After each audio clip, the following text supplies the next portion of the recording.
열왕기하 14장 1절로 16절 우리 한 절씩 교독을 합니다.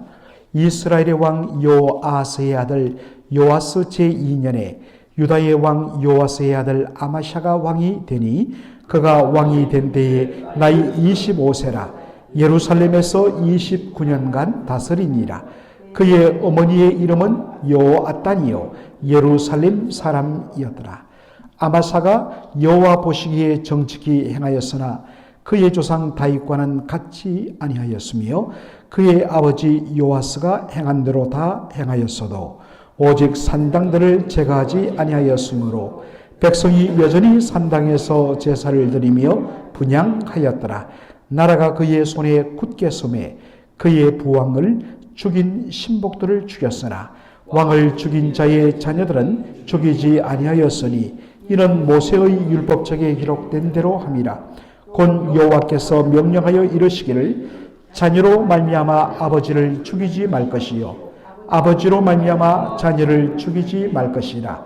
오직 사람마다 자기의 죄로 말미암아 죽을 것이니라 하셨더라.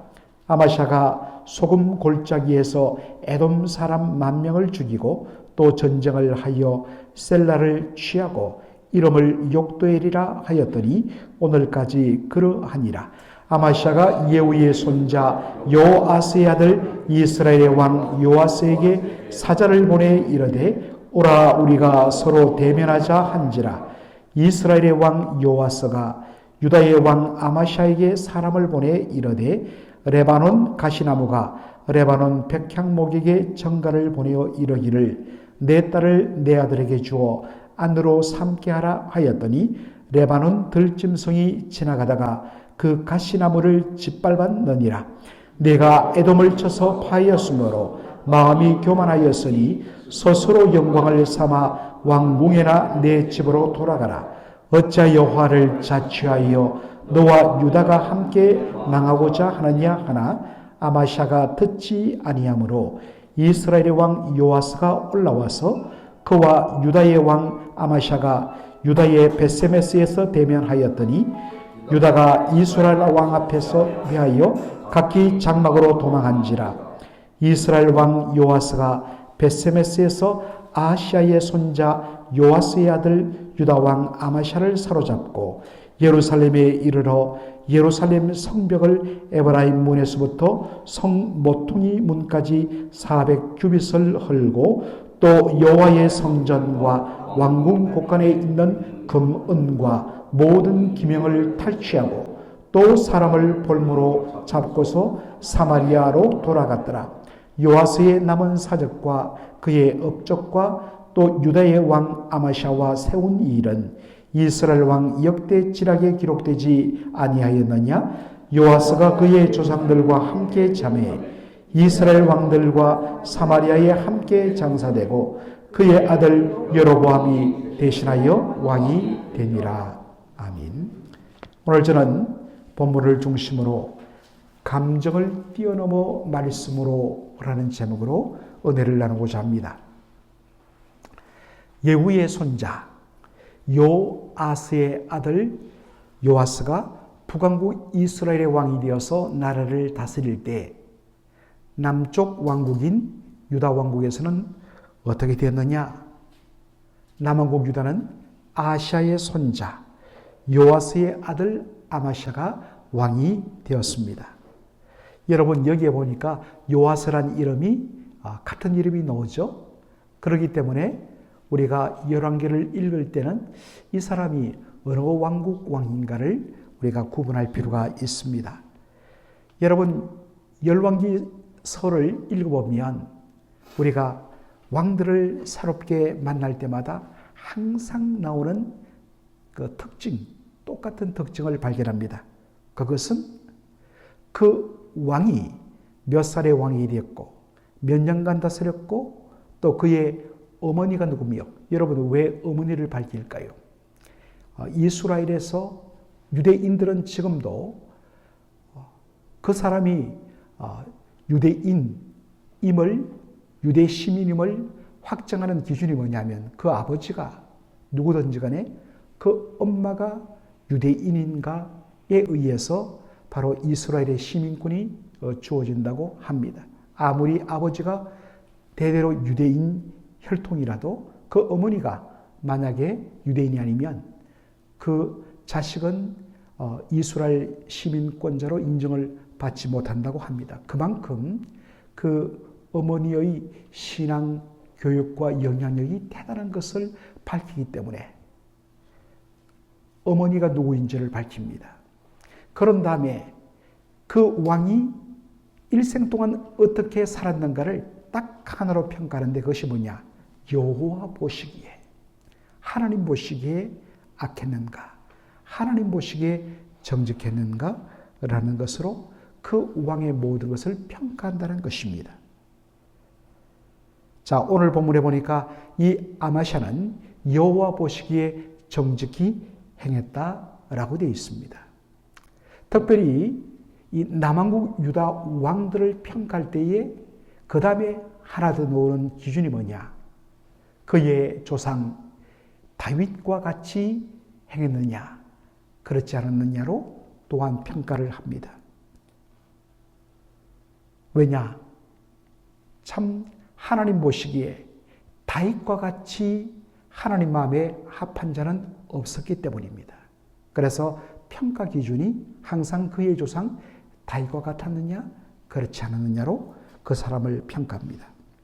아마샤는 여호와 보시기에 정직히는 행했지만 그의 조상 다윗이 온전히 하나님을 따르며 하나님 마음에 합한 그 정도의 삶은 살지 못했다 라고 하면서 그 이유로 바로 백성들이 그 당시에 여전히 산당에서 제사를 지내고 예배를 드리는데 그것을 막지 못했다는 것을 바로 그 근거로 듭니다. 여러분, 백성들이 여전히 산당에서 제사하며 분향했다. 이게 무슨 말일까요? 여러분, 예루살렘에 여호와의 성전이 있습니다. 그런데 왜 이스라엘 백성들이 산당에서 그렇게 여전히 제사를 드리고 분향하며 예배를 드렸을까요? 여러분, 산당이라 산에 있는 집당자를 써서 산에 있는 집, 산에 있는 예배처소라는 그러한 한자로 번역을 했습니다. 그런데 영어 성경 보면 그냥 high places, 높은 곳들라고 번역합니다. 그것을 우리나라 말로 산당이라고 번역하니까 오히려 혼동을 줍니다. 여러분, 왜 high places, 높은 곳에서 그들은 분향하며 그렇게 제사하는 것, 이 하나님께서 싫어하시는 일인데 왜 그랬을까?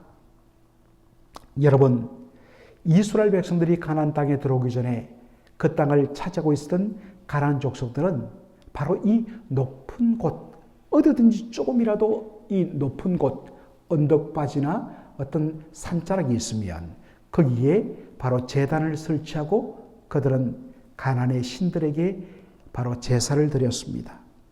왜냐? 그들이 믿는 신은 하늘에 있다가 이 땅에 올 때에 가장 높은 곳에서 그들을 만나준다고 그들은 생각했기 때문입니다. 그래서 하늘에 있는 신에게 높은 곳에 제단을 설치하고 많은 제물을 바치면서 정성을 다하면 신이 내려와서 그것을 보고 자신들의 정성에 따라서 축복을 결정해 준다고 그들은 믿었다는 것입니다. 이 가나안의 우상 숭배 전통이 바로 이스라엘 백성들이 그 땅을 차지한 후에도 이스라엘 백성들의 마음을 사로잡아서 그들이 여호와 하나님에 대한 온전한 신앙보다 여호와 하나님의 이름으로 그들이 분향하며 그 높은 곳에서 그들이 제사지만 그들의 목적은 뭐냐? 여호와 하나님을 기쁘시게 하며 여호와 하나님을 찬양하며 높이는 데 목적이 있는 것이 아니라 하나님을 감동시켜서 내가 원하는 소원, 내가 원하는 이 땅에서의 어떤 성공과 번영, 거기에 초점을 맞추어서 그들이 분향하면서 산당에서 제사를 드렸기 때문에 그것이 하나님 보시기에 대단히 불쾌하고 잘못되었다라는 것입니다. 마치 한국 교회가 선교사님들에 의해서 그렇게 복음이 전파되어서 수많은 사람들이 교회로 몰려고 예수를 믿게 되었지만 예수 복음이 들어오기 전부터 정말 수천 년간 한국 사람들의 그 마음을 지배했던 것이 무속신앙이었습니다. 정말 그들이 온 정성을 다하여서 치성을 드리고 정성을 바치고 정말 열심을 다하여서 신들을 섬기면 복을 받는다는 이 무속신앙이 한국교회에 그냥 그대로 전복이 되어서 그것이 어떤 의미에서는 한국교회를 일으킨 하나의 원동력이 되었다고도 할 수 있습니다. 그러나 바로 이것이 계속해서 한국교회를 바르게 서지 못하게 하는 또한 하나의 무서운 독이 됐던 것입니다. 여러분, 무속신앙의 핵심은 기복신앙이라고 이야기해요. 기복신앙이라는 것은 복을 구하는 것, 그것을 목적으로 하는 것입니다. 여러분, 기복과 기복신앙은 구분해야 합니다. 기복, 복을 구하는 것. 여러분, 하나님께서 우리에게 복을 내리지 아니하시면 우리 인생은 이 땅에서 살 수가 없습니다. 그러므로 전적으로 하나님의 은혜를 구하며 하나님 우리의 삶을 책임져 주시고 복을 달라고 구하는 것 자체는 마땅히 해야 할 일입니다. 그러나 기복 신앙, 복을 구하는 것이 믿음의 전부가 된 신앙의 전부가 되는 것은 대단히 잘못되었다는 것입니다. 우리가 하나님께로부터 복을 받아 정말 하나님 주신 그 삶의 안정 가운데서 모든 우리의 역량을 어떻게 하면 하나님을 기쁘시게 하며 어떻게 하면 다른 사람들을 돕고 섬기는 하나님 사랑, 이웃 사랑에 초점 맞추는 것, 이것이 기독교 신앙입니다. 그런데 기복 신앙은 다를 것 없습니다. 어떻게 하든지 하나님의 마음을 감동시켜 나의 열심으로 그래서 내가 이 땅에서 잘 먹고 잘 살고 번영하는 것, 이것만이 신앙의 전부가 되어버린 것입니다. 바로 기독교 신앙을 변질시켜버린다는 것입니다. 이것이 바로 오늘 우리 본문에서 보는 산당 제사의 위험성과 연관이 되는 것입니다. 문제는 여러분들 앞으로 계속 보겠지만은 남왕국 유다의 왕들 중에서 이 산당 제사 문제를 해결하지 못하고 이것이 계속적으로 반복되어 언급되는 것을 보게 될 것입니다. 여하간에 이 아마샤가 그가 왕이 되어서 처음에는 나라가 어수선했는데 왜냐하면 그의 아버지가 신하들에 의해서 죽임을 당했기 때문입니다. 그런데 처음에는 자세를 낮추고 나라를 든든하게 세우는 일에 힘을 씁니다. 그러다가 나라가 아주 안정적으로 자리를 딱 잡고 자신이 모든 힘을 가졌을 때 무엇을 했느냐? 자신의 아버지 요아스 왕을 죽인 그 두 명의 신복들, 두 명의 신하들을 처단합니다. 감히 나라의 왕을 너희들이 죽였단 말이냐? 자, 그런데 그 다음에 중요한 것이 있습니다. 왕을 죽인 신하들은 반역자들이죠. 우리 조선시대에 보면 반역을 범하면 보통 자주 나오는 그 사극의 대사가 있습니다. 삼족을 멸해라. 삼족이 뭘까요? 본가, 외가, 처가. 그 삼족의 직계 자손들을 다 죽여버린 것입니다. 완전히 씨를 말려버려요. 왜 그러느냐? 반역자들은 나중에 요만한 씨앗이라도 남겨놓으면 그것이 다시 복수심에 불타서 또다시 반역을 이룰 수 있기 때문에 아예 본가, 처가, 외가 직계들은 다 죽여버리는 것입니다. 그만큼 아주 처절하게 복수를 하는 것, 이것이 반역죄입니다. 그런데 오늘 본문에 보면 아마샤는 충분히 나라를 든든하게 세우고 자기가 힘을 가진 후에 자신의 아버지 요아스 왕을 죽인 그 신복 두 사람을 처단합니다. 그러나 그의 자녀들은 죽이지 않고 그대로 살려둡니다. 이유는 하나님께서 그렇게 하는 것을 금하셨기 때문입니다. 그러면서 그 하나님께서 금하신 근거가 되는 말씀을 오늘 본문에서 인용합니다. 그 말씀이 어디에서 나왔느냐? 신명기 24장 16절에 나오는 말씀입니다. 자식은 그 아버지 때문에 죽임당해서는 안 되며 마찬가지로 그 아비도, 그 아버지 어머니도 그 자식의 죄 때문에 죽임당해서는 안 된다라는 분명한 말씀이 있습니다. 여러분 생각해 보십시오. 역적에 대하여서 세상의 모든 나라가 동양이나 서양이나 할 것 없이 고대로부터 정말 이 20세기 초반까지 다 그 모든 연관된 가족들, 친척들을 다 죽이는 것을 정당시했습니다. 그런데 지금부터 약 3,500년 전에 하나님께서 모세를 통하여 주신 율법에는 자식으로 인하여 그 아버지가 죽임당해서는 안 되고 마찬가지로 그 아비로 인하여 자식이 죽임당하지는 안 된다는 이 말씀이 나왔던 것입니다. 얼마나 놀라운지 모릅니다. 여러분, 아마샤가 왜 이 놀라운 결정을 했을까요? 더군다나 성경이 아마샤의 이 일을 바로 신명기 24장 16절을 그대로 인용하며 기록한 의도는 무엇일까요?